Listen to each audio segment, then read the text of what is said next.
Welcome back to the GSTL. It's our Saturday afternoon session. We have two great teams coming at you as usual. I am Wolf. With me is Kaldor.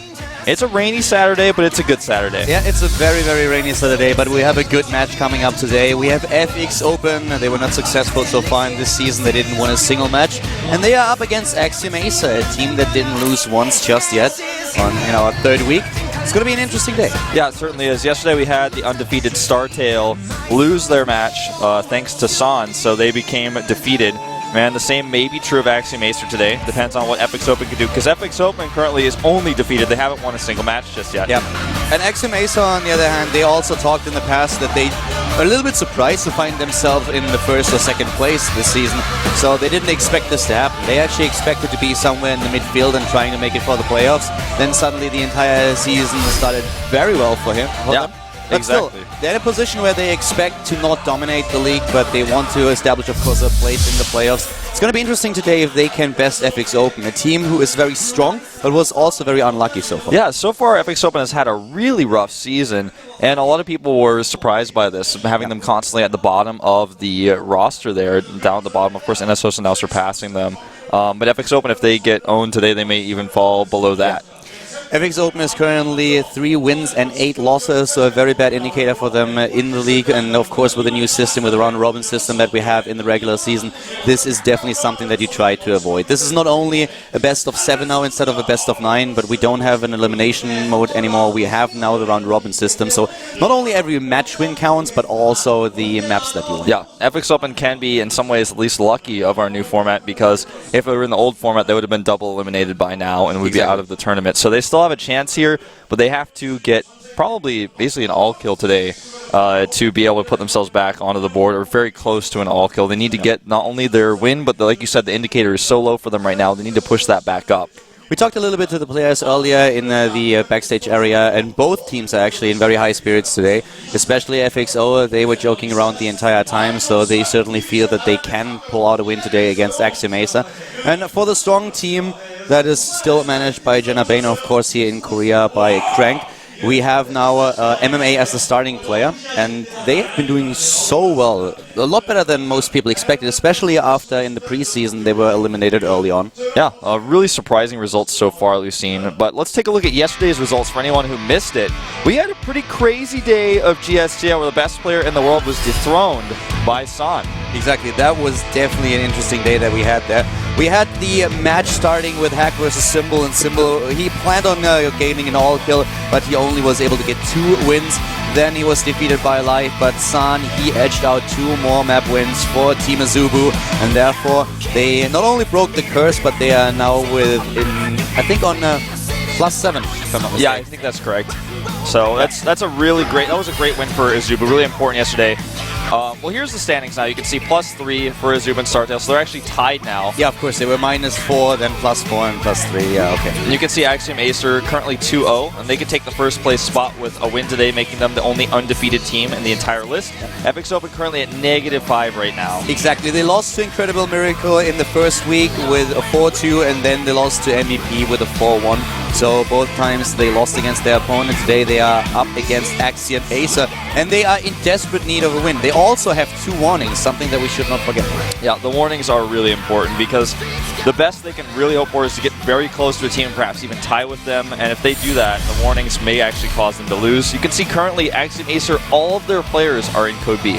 One of the things that of course has to be noted here is that they made a conscious decision to not send their players out to participate in the Korean Code A qualifier, which was the original idea, but with WCS now coming into play, they decided that the players would participate either in Europe or in the North American qualifier and not on Korea. Therefore, all of the players are currently still in Code B. Yeah, like you said, a conscious decision. None of them failed the qualifier either, so very true. You can see currently we have 2 Code S players. Gumiho doing excellently in his Code S group. He's currently in Code S, and Lenok as well. Lenok playing next week in a very strong group together with a Live parting. This is going to be a very, very interesting group. Yeah, I cannot wait for that one. That one's like, it's kind of like saved for a reason, I feel. Let's take a look at Axiom-Acer's roster broken down by all their players. You can see there's 1 foreign player on the list. And everyone else is kind of from Slayers or other teams. It's kind of a newly formed team with a lot of good talent. In comparison, it's a very small roster, but they have such strong players in there. And a lot of them have been talking about Mia in particular, a player who couldn't show us good results in the GSTL just yet because of his nerve issues. But everyone on this roster stated over and over again how good he is in the training environment, except for Young maybe, who joked a little bit in his post-match interview the last time and made a bit of fun of Mia. Yeah. You can see that both teams actually sitting really close to each other in the makeup room. They're kind of trash-talking each other a little bit, messing around. Here's the FXOpen roster. SC is a starting player today, so the first time we've seen him in a televised match since he's had a lot of injuries. He's had several medical conditions, the most recent one being the one that caused him to, for some reason, forget that StarCraft 2 is the best game to play competitively. You know, he had this disease that was affecting him somehow. He was playing League of Legends for a while. Now he's cured. He's back in StarCraft 2. And here we have the FXO team, of course, as you can see. Lucky, once again, not able to qualify for Code A. Here we have Lenok, Gumiho, and now Lenok. Yes. Lenok was joking around the entire time, making fun of all the other players in the team, comparing them to various animals. It was actually like really funny. It was, and he was rolling around on a rolly chair the entire time, which made it even more funny.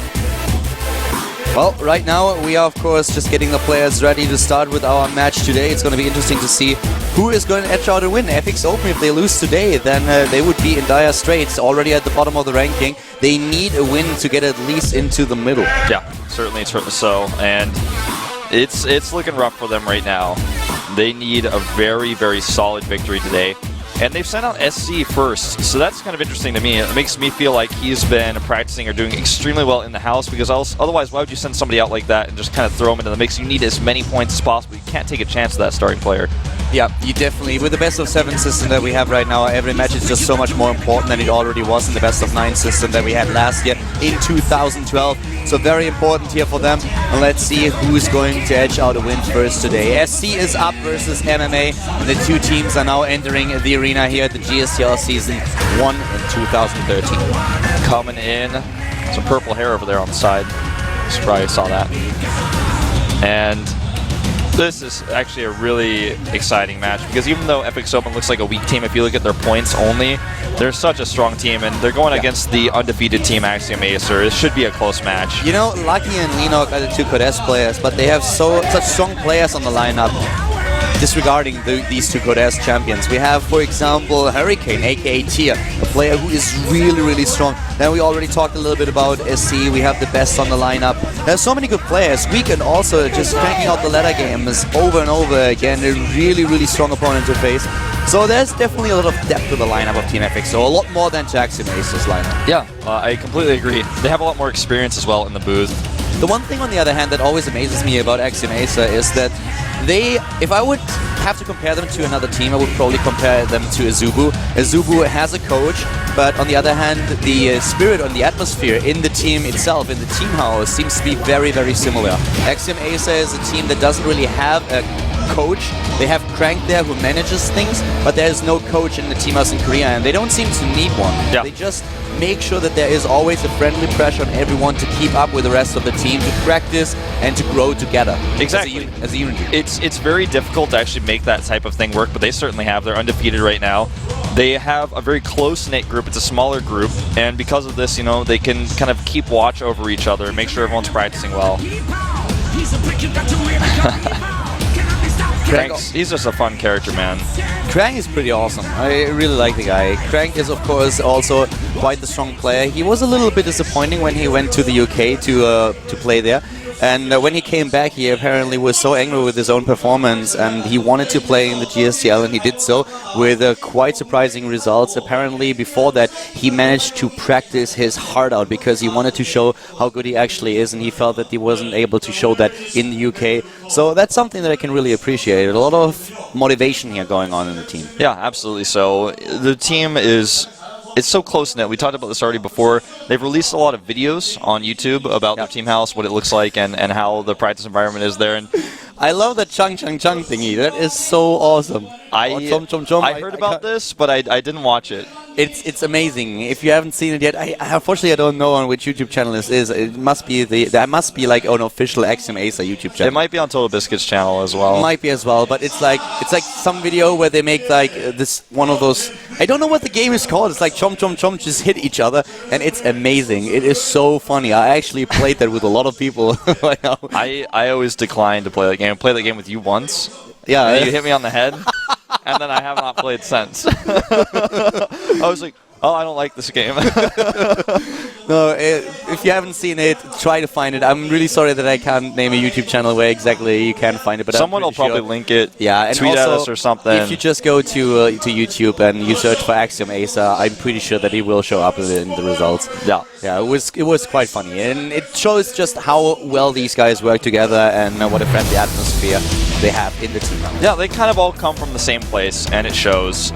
Well, let's take a look at our starting players. Here is iconic player MMA. Even though he's not on Axiom, he's partnered with them, and he knows all the guys he trains with so well. I mean, he used to be on a team with them in Slayers, so he knows these players backwards and forwards. And a lot of people were wondering, can MMA actually come back into StarCraft 2 and Heart of the Swarm and do well? He was a little bit shaky for a while, but he actually has shown excellent matches. You can see his GSTL win rate is 16-9 right now. A very strong player here, and he also delivered quite a few wins for his team in the GSTL already. He was the one who kind of won them the first week against the first opponent that they faced against Team MVP. He did not only defeat Naxo, aka Monster, but he also took down DRG, so that was quite impressive. The one player for Axiom-Acer who got them 2 wins, and now he's playing as a starting player against a fellow Terran. Yeah, SC, man, he is back. GSTL win rate 5-8, not always able to come in through for his team, but he is such a good player. He had so much potential, and I was probably the most disappointed person when I heard that he had switched to League of Legends, but now that he's back. All of them are back. Yeah, they're all back, man. I can't think of a single player switch who didn't come back. Koka, Puzzle, all of them returned to StarCraft 2. One true passion. And SC hasn't played in the GSTL yet for Team FXO. MMA, on the other hand, he is the strongest player. If you look at his results in the Team League for his team, 2 wins so far, 100% win ratio. Can he get them at least another point onto the scoreboard today? DMZ is our first map for the Terran versus Terran. MMA up against this. This is such a cool starting match. Terran versus Terran, but 2 old Wings of Liberty programmers. MMA much more well known, but SC has a lot of background, most famously known for his match against an ST in the round of 4. And he just streams Marines across the map. He loves to put on constant aggression, never stop fighting. And I want to see how his style has changed and evolved in Heart of the Swarm. This is a completely new game, and this is the first time we're going to see him on television. Yeah. I'm really interested to see what these two are going to do today. Terran versus Terran has been a very interesting match in Heart of the Swarm, especially since positioning is even more important now than it was in Wings of Liberty. Especially with those medivacs and the boost ability, you can get a very good position against your opponent. And even if you're a little bit behind in the match with a good position, you can still take it or turn it around, even though Terran versus Terran is still a very unforgiving matchup. Yeah, very true. So sometimes all about the upgrades, all about those medivacs. Yeah. And we're heading into the game right now. Game number 1 of the GSTL Season 1 2013. Week 3, the match between FXO and Axiom-Acer. MMA is up against SC. Brought to you, of course, by Kalon Wolf.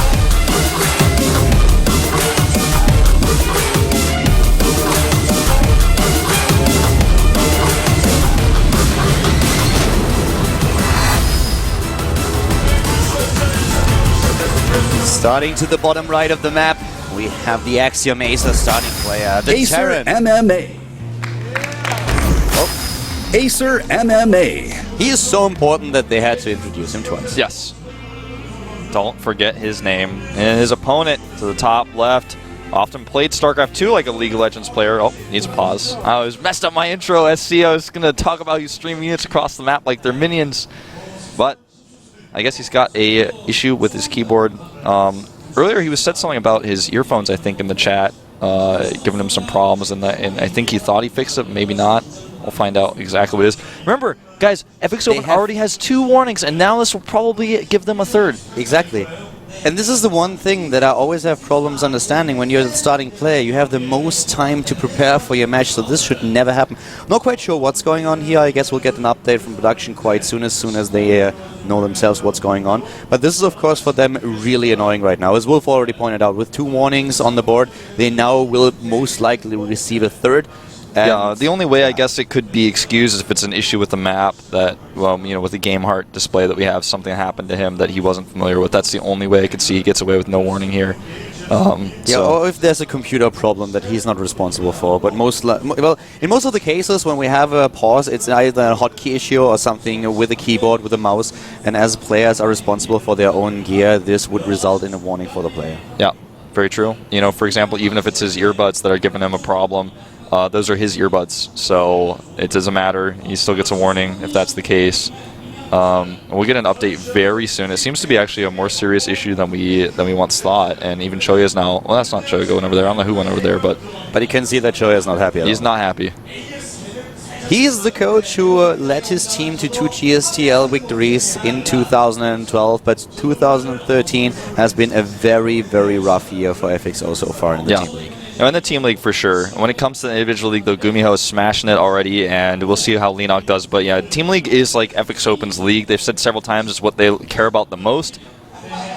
And so we still have a little bit more downtime here, so I'm not exactly sure what's happening. Maybe he needs a computer restart or something maybe more serious. Yeah, could be. I don't know, but either way, this is very unfortunate. Oh, he was actually hearing the sounds from the studio, so like... okay, from the studio itself. So this is actually really interesting because with the booth, it should not... That shouldn't actually be possible. Maybe his door wasn't closed or something? Yeah. So basically, they're basically putting up the sound curtain and actually probably increasing the white noise in his room right now to make sure maybe the white noise blaster was not loud enough. So that's actually like really interesting. Usually when the door is closed, and sometimes you have to close the... I mean, there are 2 booths right now where the players can actually prepare, and the booths are just divided by a wall. So usually, if you want to really make sure that the rooms are completely soundproof, you have to close both doors because it's basically one big room that is just separated by a few walls that you can put in there. Yeah. So when both of the doors are closed, you should not be able to hear anything. Have you seen those doorknobs? They are so sealing on those doors. Like the doorknob, you turn it, that door is closed, man. Nobody's getting inside unless you open the door again with that doorknob. Are you moving from being the hair guy to the doorknob guy now? No, I'm just saying those doorknobs. You sure? I'm absolutely sure. Like, I'm just saying. We saw them before. You guys have seen those doorknobs. The same doorknobs actually they use in the sound room at GOM. I did some recordings there yesterday, and they have the same doorknob actually. I guess that's like the type of doorknob you use to seal sound because it tightens the door very There's no air going through there. I mean, just like a little bit, not a lot. It's a very impressive doorknob. It is. It's very tight. It's like similar to a bank vault doorknob, except it doesn't lock. I suppose they could implement a lock setting. Good, yeah. I just don't know how they do that. Yeah. And then you have a white noise machine, as already pointed out, as well in the room. And with the headsets and the earbuds, you should be fine. So I'm a little bit surprised that he could actually hear the audience. And I think in this case, he will not receive a warning. So Choya is probably very relieved that this happened and that it's not a hotkey issue. Very noble of SC to do this as well. You know, say, hey, I can hear this, like... You know, I'm glad that he did that right away because sometimes in the past, players have heard things and, they weren't sure what to do. They were scared they were going to get a warning, whatever. They paused, and it's happened in the past, and all sorts of leaks, all over. Yeah. So the problem, whatever it was, has now been resolved. So I feel that we are going to jump into the game in just a few seconds once again. Yep. It's already live, and here we go. Yep. So it looks like no warning. Let's do our intro for the player to the top left in the blue. He is FXOSC. Wow, what a brilliant intro for him. He used to have a problem because he had a collapsed lung. This has happened to him multiple times back in the hospital, but now he seems to be doing fine. And even informed us that his booth was apparently not soundproof. After all, the problem has been resolved. Whatever it was, it's now fixed. And we already have gas here going down for SC. MMA so far didn't take a refinery. He still might do it, but we have gas first for SC, which already indicates that he wants to be very aggressive in this game. Yeah, this is what he's known for, his aggression in all matchups. I mean, I'm thinking we're probably going to see some sort of drop play out of him. Banshee play has kind of disappeared out of this matchup. You still see it from time to time, but it's usually a delayed Banshee. and not the Banshee opening or a Cloak Banshee opening like the standard one we've seen, simply because Widow Mines and Marine drops, and even Hellion drops with Marines seem to be so much stronger these days. Potential for damage is oftentimes higher. And there's the gas now also for MMA, so he's not going into any kind of early expansion here. It's really common for Terran players to take the gas quite fast in Heart of the Swarm right now. The Scout is already out on the map, and MMA tries to get into the main base of his opponent, which is of course not going to be a problem for him. Yeah, and goes in. Super easy to scout a gas first unless it's a 4-player map, so SC knows that he's going to be scouted, and he's fine with that. Yeah, SC in this situation, of course, he couldn't really avoid it. As soon as an SCV is being sent out, you know that the opponent will see what's going on because you don't have a Marine ready to repel the SCV. Placing down the second supply depot is also something that you usually don't want to do because you have to delay everything else in your base, especially the mining. Yeah, very true. The SCV gets out home free, gets out before the Marine comes, so now he's going to respond by getting a Viking out as soon as possible. MMA, that is, because he knows that he's going to either face a drop or a Banshee, so having that Viking out is so useful. Can even, of course, be useful against Hellions, and look at that, a very fast second gas goes down for SC as well. Yeah, really fast, and he could still go into some kind of Banshee play with Cloak. It's something that has been falling a little bit off the grid since we have Heart of the Swarm, because there are so many more options for players now what they can use in the game, but it's still a very deadly build if you know how to execute it and if you do it well. And look at that, he's already made the tech lab. He's going to start the starport directly on top of it so he can get the Cloak out as fast as possible. It's the fastest possible Cloak Banshee you can get. And this is a build that, like we said, is falling off the grid a little bit, but it also makes it a little bit more surprising. And that's something that he may not expect after scouting gas first. He may be thinking, okay, it's going to be some sort of drop play, I'll get my Marines in position, then suddenly he's going to face Cloak Banshees and be totally caught off guard. In the situation that we have right now, we have, of course, MMA in a position where he has to be really careful here. He's, by the way, also the older of the two players. He's 24 years old, whereas he is just 18. Something that I actually didn't know that. I actually looked it up earlier today, and I was a little bit surprised to see that he's only 18 years old. I thought he would already be in his 20s. Yeah, same. I remember this happened to me, I think, when I was casting with Doa a long time ago. Doa told me all this. Whoa.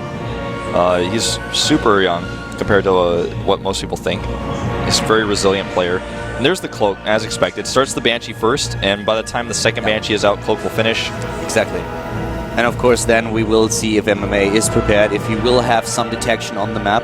One of the things that has to be said about MMA, we said this about live earlier, MMA is one of the few players, one of 3 players who achieved the Triple Crown, which means he has won major championships not only in Korea but also in North America and in Europe. He was the first player to ever do so, and was then joined by MVP, and the third player that achieved the same is actually Life. Yeah, that's actually a very important thing to note. You know, winning in multiple regions is so impressive to do because there's so many different playstyles, so many different types of players that go to those events. Yeah, it's completely crazy. I mean, to pull this off, you have to have such a massive amount of skill, and it's really, really impressive. That's quite the achievement. Yeah, there should actually be a Battle.net achievement for that. There should be, man. There should be a lot more achievements on Battle.net for these pro gamers. So they get special decals and stuff. But here comes that Banshee now, and the Viking is just going to pop out perfectly in time. Cloak is not ready, so he has to be very careful. Can he buy enough time? It does not look like it. It looks like the first Banshee will fall with doing no damage. Oh my god, not a single SCV killed.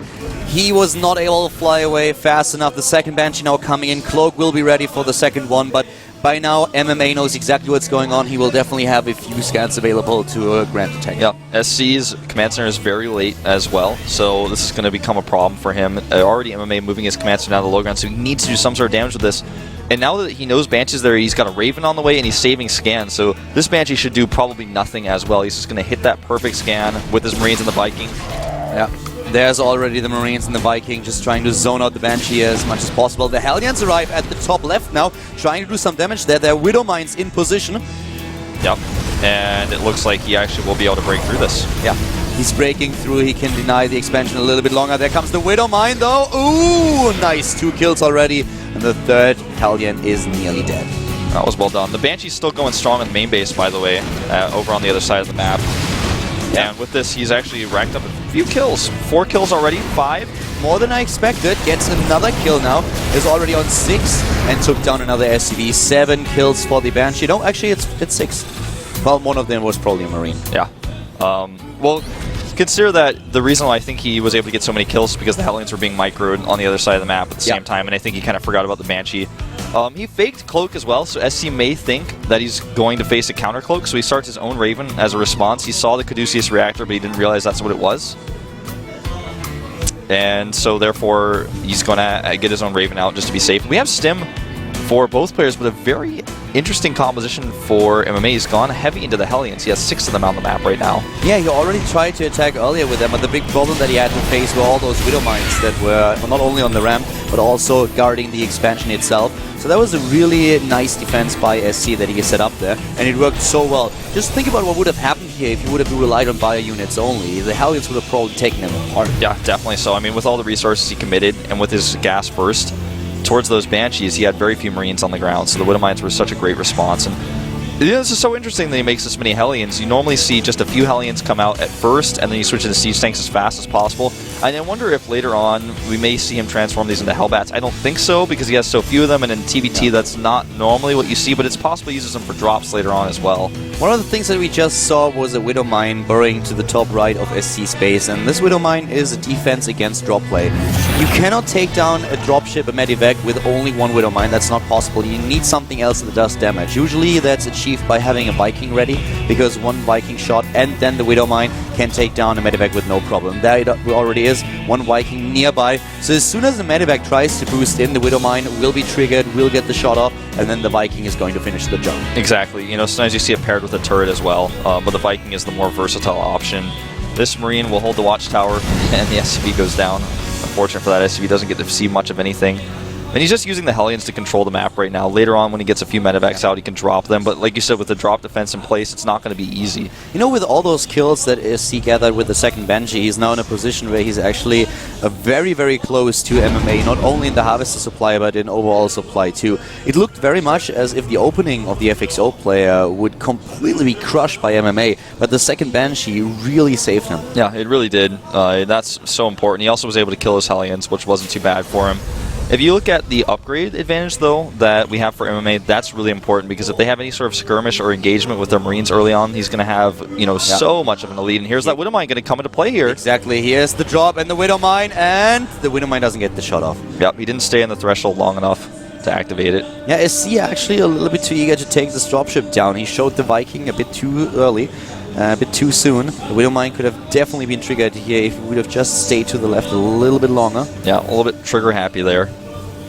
Well, there's the armor upgrade started faster for MMA as well, so no second eBay down just yet for SC, and this means that he's going to get further and further behind with his upgrades. Yeah, that's the one advantage that MMA really has here. He also will have a bit of a faster command center, a third one that is. Yeah. But SC is now the one who decides to move out. Could catch those Hellions, and yes, he gets all of them. Close. Very close. Army supply is actually in SC's favor right now, and he could try to take this fight. The siege tanks have to siege up here. MMA siege tanks are already in position, trying to bait in the Marines of SC. This is a very tense moment. He already has the siege up position on that Watchtower. There's no reason for SC to try to attack into this. He has to go around. Both players have a Raven that they can use for point defense drones later on, also for a few auto turrets if need be. We have the Viking lead on the other hand for MMA here. This will grant him a little bit of vision, because as in Wings of Liberty and Heart of the Swarm, it's still true that siege tanks can shoot quite farther than they can actually see. Yeah, very true. And that's why Watchtowers are important as well in these types of positions. Again, the faster siege up for MMA. He's always got that defensive position, so it makes it hard for SC to actually maneuver his army and capitalize on that army advantage that he had. And look at the upgrades once again. The armory is only 2/3 done for SC, whereas +2 is already on the way, and he's going to finish up that armor very, very soon. Yeah. MMA, that is. That's a very big problem here for SC. MMA, given time, will get farther and farther ahead. Here comes the Seeker missile right now, sending one in to take out a tank. Oh, but he loses his command center, and this is huge. That's 400 resources lost, and he's got a better position now. Exactly, the position. That's what we talked about earlier. A very positional play here. He had to use the stim, but he went in, took down the command center, and now suddenly MMA finds himself in a position where he is short one orbital. So this means that he can't produce as many SCVs as his opponent. He can't get the extra mule or the extra scan out, and he also will not be able to saturate a base as fast as the FXO Terran. Exactly. Meanwhile, SC is actually sending his command center down, and it looks like we're going to have a small engagement here. MMA wants to take it. The siege tank is being targeted once again by a Seeker missile. The siege tank goes down. very nice play here by SC, moving those Marines back, and he took out the Raven. Yeah, that was very technical play by MMA. He's making really tough choices with his energy, and he's working it out. And look at this. SC goes for a auto turret drop. Very rarely see this, but he's going to take out several SCVs and even delay a depot. Yeah, and those Vikings of MMA actually don't try to chase down the Raven. Yeah, Raven escapes. This double drop could be a problem. There is one Widow Mine in place. One Widow Mine is not enough. Not enough at all. Need to send those Marines back right away. He's got Marines close. Here they are. The drop for MMA is going strong, taking down quite a few SCVs and now doing damage to all those Marines. On the other hand, the Medivacs didn't really get a lot of healing done because they were already damaged earlier on. Beautiful scan here. Down. Yeah, as you said, it's all true. The scan here is so important because now he knows they need to siege up. If he had waited just a second there, MMA could have actually taken this fight and maybe countered and killed that command center. MMA now in the position where he's behind in supply, 150 against 170. He still has better upgrades than his opponent. Yeah, he does, and that's going to be a big problem for SC, who has not even started armor just yet. Well, a few of those Marines a little bit too eager to start the fight, and they have to pay for them. That Viking that's flying above the hill here is so important. It gives so much vision to MMA. If SC wants to be able to fight, he has to use scans. But SC is already mining from the third base, and we still have the Raven as highlighted by Legend here to the right side of the map. Could always drop another auto turret if need be to or disrupt the mining at the third base. Exactly. A double kill on the Vikings. He's using this medevac now for vision because he's so desperate to see what's going on over there. Looks like we're going to have an identical auto turret drop here in the main base. Yeah, taking out the Marine, and it also will make sure that at least a few of those SCVs mining gas will die. But he loses the Raven. This is unfortunate for him. MMA actually in a position where he didn't lose too much to this auto turret. He was immediately present with a few units, and that was very important. Yeah. MMA has this cool position now because SC has to be very focused on this one hill, whereas MMA can now move across the other side of the map because he has control of the Watchtower. So if he wants to, he could go for a really nice surprise flank from the left side.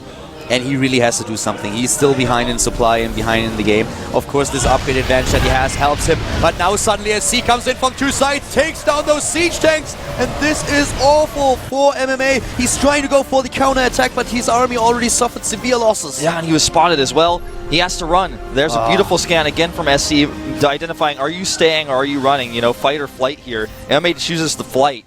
He still has that upgrade advantage, but it is being narrowly closed by SC, who's about to have the same upgrades. No 3-3 just yet for MMA. He doesn't have the resources to afford it just yet. He doesn't even have his gases up at his third. And for the Axiom player, the income is just so much worse than for his opponent.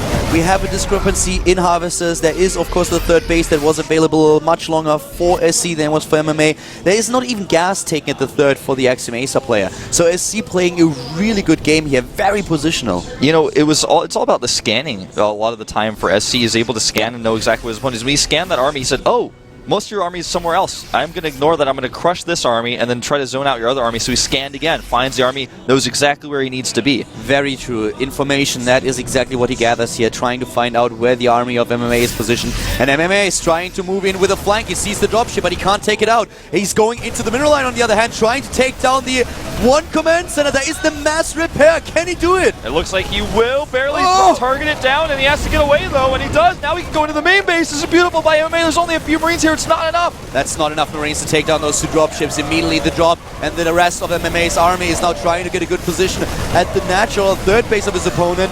Dropships finally being taken out here, at least the Marines.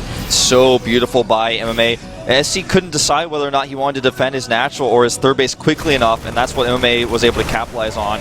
He's just taking small skirmishes on the map now. Exactly, and he also remembered that there was a dropship of SC heading out, so he had a few Marines in position to intercept the force of his opponent that was trying to target on the third base. Now, the army supply for both players is insanely high right now. The SCV count relatively low. It's 136 supply in army for SC versus 131 for MMA, so very similar. And the upgrades, again, are starting to be better for MMA. He hits his armor upgrade faster than SC. Exactly. SC lost his advantage. He had an advantage as long as he had this third base. He was a little bit ahead of MMA, but now MMA, with this nice flank that he set up, is suddenly able to pull a bit ahead because he has the better upgrades. He's already going into the second upgrade for his siege tanks, whereas his opponent didn't even start his own. Oh, that's actually not true. He's nearly completed. No. Yeah, just going to finish that one. Still ahead, though. Still ahead, very much so. And as you can see at the bottom of the screen, our game heart, the upgrades are always highlighted, so you guys are very aware of where the upgrades are, even if you don't see them on screen. And we have another big attack by MMA. He's just so map aware. He sees the opportunity, but he waits. He hesitates. Go in, and he doesn't. Can he target it down? I think he will. No, he decides just to barely. If he had gone just a second or two earlier, it would have worked out for him. But again, he comes from the second flank, and this time SC is not ready. The siege up is better for MMA, and he's got to lift. He already has the siege tanks in position. There's no way for SC to mine from this base for quite some time now. MMA with a great position here. But you're so right, Wolf. He could have taken out the support base of his opponent earlier, but he didn't realize that the command center was there. He didn't expect it to be there. Now the planetary is ready, he's going to go for it again. But with the repair, he may be able to hold it off. There's no siege tanks in this mix. He needs a repair, though, on that 9 o'clock base. Oh, and he does. The planetary fortress is enough. He's trying to target down those SCVs, and this is the best thing that he could do in this position. Yeah. This is such a great game that we're watching. So positional. Both players constantly moving around on the map, picking at different forces, trying to force lifts on command centers. It's all about the zoning. Every time you see those big balls move around the army or on the map, that's just zoning. And MMA just shut down another drop attempt by SC. He's really building up this bank too. He has the upgrade advantage right now. He's on 3-3 against 3-2, and he has the better upgrades for the siege tanks as well. Already started +3 attack for the tanks. So in a very good position here for the Axiom-Acer player. Yeah, his upgrades are really starting to wear SC down. So many of those medevacs for SC also low on hit points, as you guys can see when they're highlighted there. And also quite crucial, the sensor tower in the middle of the map. Really important here for the position. Yeah, and he also holds the watchtower. Well, if he wants to, all he has to do is send one Marine on it. The Vikings are giving him vision enough, though. Yeah, the Vikings are enough for him, and he's moving in with the siege tanks now, setting those Marines in position, and he's trying to force SC back, and he's able to do so. He's running in with the Marines, he's stimming them, trying to take down those tanks, and he's able to do so. He has the upgrade advantage. Don't forget, SC's armor is not ready yet. And SC, he's losing tanks, and he's always trying to take out this force of MMA, but every single time he approaches, he's being shot down by all those tanks that are sieged up. Oh, the MMA wants to go for the killing blow. He stims in. He's got the early stim, takes out the last of the siege tanks. Retreats again, trying to bait the Marines back in, but SC holds, puts his units on hold position. The siege tank count is so much better for MMA. 9 siege tanks against 4, and he's leapfrogging forward with his tanks, getting them into a better position and putting more and more pressure onto this command center of his opponent. A lot of this is about the vision that the Vikings grant. He's always able to get the first siege tank shots off because he has the vision. That's what SC is trying to use his medevac for, but he loses it. Keep in mind that currently we have 4 mining bases for SC, whereas MMA has only 3. He has the additional command center, but he didn't place it down to one of the additional mineral lines. He's just now about to do so. Yeah, he is, and there's a large force coming around the left side. He could do one of two things. He could go for a flank, or he could try to go for the planetary again. He has 2 choices. And SC's kind of a sitting duck right now. He has to defend this base. It's so important to him. He's just backed into a corner right now, and he's trying to defend, he's trying to hold on, but it's so difficult to go. It's all these tanks of MMA, +3 attack for the tanks will be done in just a second. It's just finished, and SC is still on +1. SC knows he has to split some units over to the left side. He has that sensor tower. He knows MMA is moving across. He wants to bolster his planetary's defenses here. Oh, MMA stimming, moving in, trying to take down the siege tanks and the Marines, and he's in a good position to pull it off, but there's a little bit too much for the FXOpen player. The siege tanks were in position for him. Yeah, and it looks like ST will actually be able to take out not only the siege tanks, but the medevacs if he doesn't boost away at the last second there. This is such an amazing game we're watching. SC takes the supply lead again. He's evened up the upgrades in infantry, but he's still very much behind when it comes to siege tanks. Oh yeah, that's definitely true. He's 2 upgrades behind his opponent, and MMA, he is now down in supply, and this is the chance that SC needs to utilize, and he's moving it. He's trying to capitalize on his lead and at least take down this 4th base for MMA. Some hesitation here, but it's such careful micro by SC. He sieges up his tanks now. He's got a good angle. He has the siege up first. Siege up first. The siege tanks for SC are already gone. The Marines are following suit. He's trying to drop on top of the tanks, but there are just too many reinforcements. Wow, that was so beautifully executed by SC, but the defense of MMA was so patient as well. Doesn't get the command center, forces a repair, trades a little bit and backs off. The supply evens up a little bit. SC still remains about 10 up. But he is still under a lot of pressure at his 3rd base. The 3rd base still under attack, but now SC, he's had enough. He's moving in with everything that he has. Stims again with the Marines, takes out every single siege tank, and closes the deal on the medevac too. Yeah, finally he's relieved this pressure. This is such an important moment in the game because now he can also take out the center tower of his opponent if he moves forward fast enough. He has the momentum now. And he's trying to do it. The problem for MMA really is that he started with his 4th base very late in the game. Just imagine this one crucial point that we pointed out earlier. If MMA would have realized that there's a 4th base a little bit faster and taking it down, then SC would now probably be in a position where he couldn't recover anymore. But as it is, MMA is the one who's now on the back foot. Exactly, and the better army supply goes to SC here. He's trying to use it to dominate the map. He's going to go through this attack here, but there's too many siege tanks. He scans, he sees it. I love this new ring on the scan. Oh yeah, it's definitely so helpful. And the pathway here is just too narrow for SC to move in. Not against siege-up tanks. That is just not possible for him to pull off. And it looks like we're going to have a small drop here, but...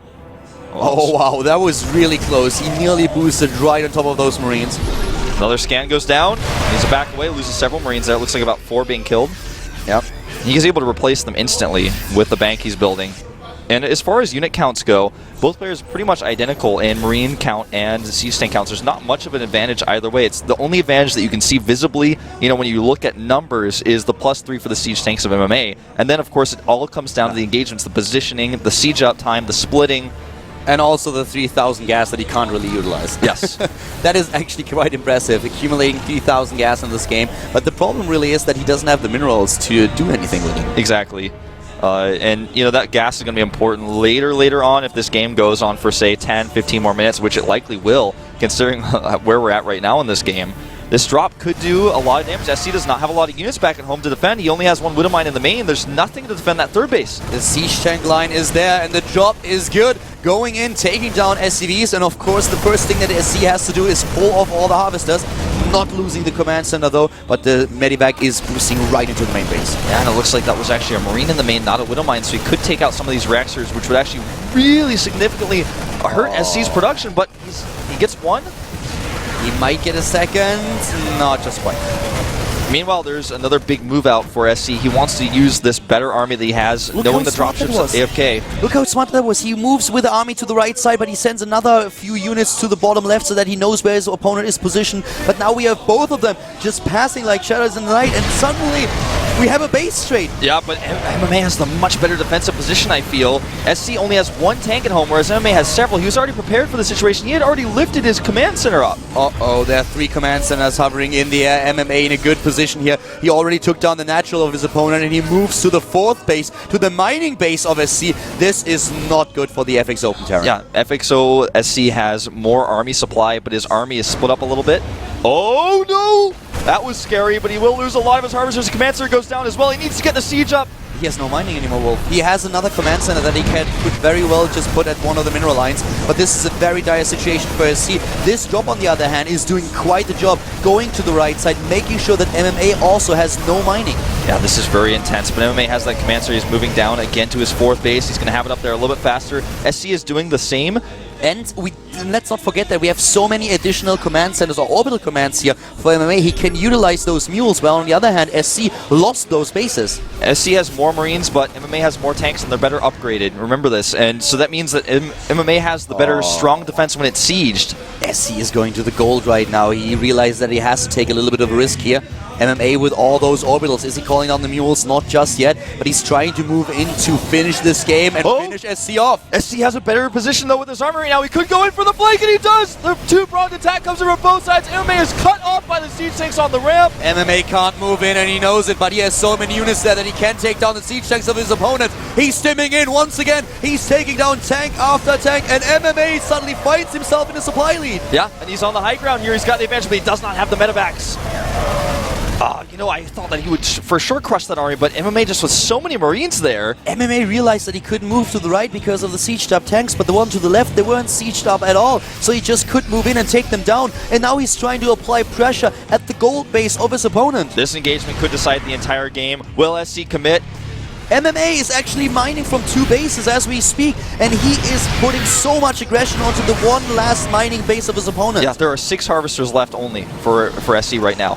And he doesn't have, he has 1 orbital command, but he needs to use scans instead of mules. He can't use mules right now. He can't spend the energy. Yeah, this command center is under fire, but there's not enough Marines to target it down. Well, he may very well barely get that. He needs a repair. Yeah, well, he doesn't, but even if he would, it doesn't really matter all this much. There are still 2 additional mining bases. Yeah, he's forced another lift on the base, though, to the bottom left, and he will kill this orbital, it looks like. He can take out this one without a problem at all, but time is working in MMA's favor right now. He's the one still mining in this game, mining a lot more than SC. SC only able to mine from a few mineral patches. Yep, takes out the siege tank. Nice attempt by MMA. He's just trying to deny any mining he can right now. MMA is still not repairing this command center. Yeah, if it burns down, this could actually change the game quite significantly because the base on the right side for him is mined out. It's not really a mining base for him. You are right. he doesn't have mineral patches anymore, and he lost the base to the left side. Only 2 mineral patches are left, and is he losing the orbital? Let me check. Or did he start to repair? I'm trying to check. I think he still has it alive. I think he's repairing it. Yeah. But, you know, he's kind of cut off a little bit from that gold base as well. He can't really get over there to pressure anymore. He has long distance mine going. He's going to try to take the base to the top right, but he's spotted by SC. SC could kill a lot of these harvesters here. He's trying to. He's moving in. Where's the army of MMA? He needs to do something. MMA is actually losing the momentum that he already had gathered up. Here come the Marines finally moving in. MMA still has more harvesters than his opponent. He's actually doubling the harvester supply here. And don't forget, guys, he still has more energy that he could convert in mules. And that's exactly what he does. Dropping the mule hammer, and bam, this will definitely boost his income.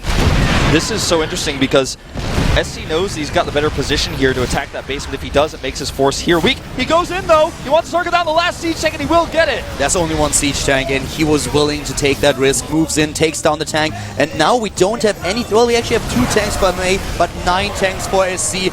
SC with a much better army here. And he's using it. MMA's army has to walk all the way across the map before he can defend. He's losing his units that he's making from his barracks. GG!